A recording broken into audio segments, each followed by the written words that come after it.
Well, hey there, everyone, and welcome to Next Weather. I'm meteorologist Hannah Fink, and we're going to be talking about Hurricane Melissa that has strengthened into a Category 5 storm. The hurricane hunters have been in and out of this storm, getting very crucial data right before landfall in Jamaica that is expected to happen within the next 12 to 14 hours. Luckily, it is not going to be a threat to the United States. It is going straight into the Atlantic. I'm going to be explaining why that is happening, the statistics on why that is happening, and where we are with hurricane season. Let's get started right with what we're expecting with Hurricane Melissa. So this is the advisory for 4 o'clock Central Time. Right now, it is currently located 140 miles southwest of Kingston, Jamaica.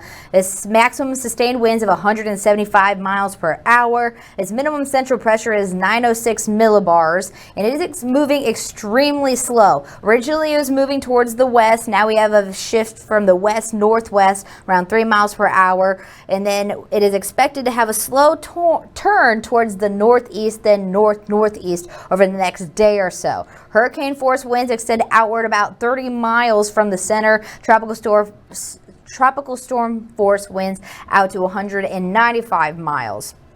Its current forecast and its expected impacts. On its projected path, the core of Melissa is expected to move over Jamaica tonight and into early Tuesday, then cross into the southeastern Cuba Tuesday night, and then southeastern Bahamas by Wednesday. Let's take a look at its projected path. Here it is. It's likely to be a Category 5 or a high-end Category 4 storm by the time it makes landfall. It'll be a Category 4 storm once it's over Jamaica. Likely, this is going to be a dangerous, not likely, actually, this is going to be a dangerous situation for the entirety of the island. Here's a look at its track. Likely to become a Category 2 storm on Wednesday as it's made its way over Cuba as well as Jamaica. Could affect the Dominican Republic and Haiti as well as the Bahamas and South and Caicos. And then it'll likely become a Category 1 storm Thursday as well as Friday as it makes its way through Bermuda, and then as it makes its way into the northern Atlantic, become a disorganized low pressure system.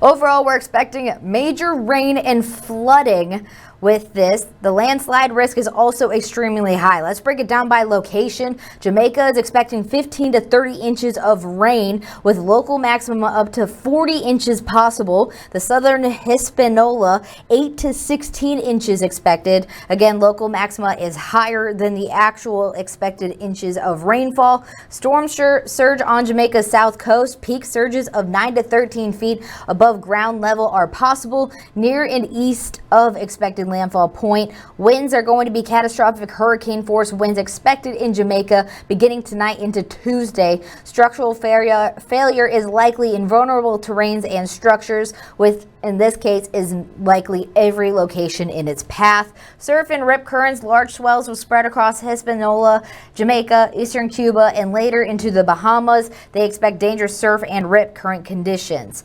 Now, overall, the threat to the United States, like I mentioned, is not there. Melissa is not a threat to the U.S. mainland. The focus is firmly on the Caribbean islands. Still, though, coastal areas should keep an eye on swells and rip current risks that extend well ahead or away from the storm's actual track. This is really more towards Florida's panhandle, not the panhandle, excuse me, the tip of Florida, where we can really see that, especially as it makes its way to the Bahamas, as it is still a very large storm.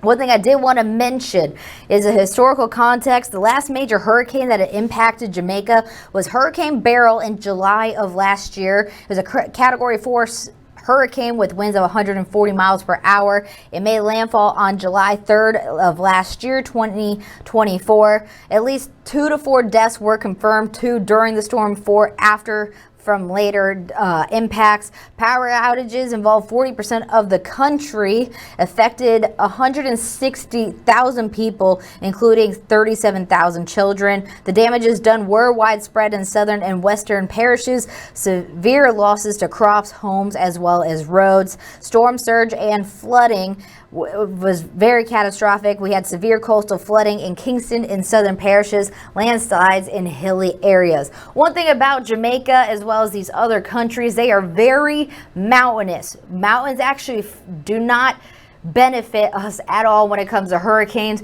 The best way to think about it is hurricanes can go up the mountain and down the mountain, almost double the impact of just flat land. So overall, Melissa is stronger and slower moving compared to Beryl, raising an even greater risk for prolonged wind and rain impacts across Jamaica, making it possibly a very historic storm for that area. But what makes Melissa especially significant is that when Melissa strikes Jamaica, or at its current strength, which is a Category 5, it would exceed Jamaica's recent historic hurricanes in intensity, rainfall potential, as well as surge impacts. Many experts are calling it likely the strongest hurricane Jamaica has ever had. So with Hurricane Melissa, it is currently a Category 5 storm, 175 mile per hour winds. This is as of the Monday afternoon. The threatened areas are Jamaica, which landfall is going to be expected tonight into Tuesday. They're currently getting effects from outer bands. You can see it moving towards southeastern Cuba Tuesday night, and then the Bahamas starting on Wednesday. The key hazards here are catastrophic winds, 15 to 30 plus inches of rain. Even we could see 40 inches locally, storm surge of 9 to 13 feet, large swells and rip currents. Melissa will remain a powerful hurricane through midweek as it moves across the Caribbean.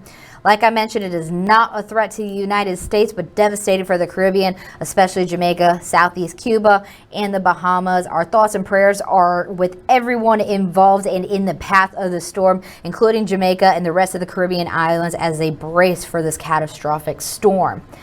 Now, what I do want to talk about is a few of the things that are happening atmospherically. So because of where Melissa is located, it is currently eating away at these warm ocean temperatures. Look at the nearest buoys.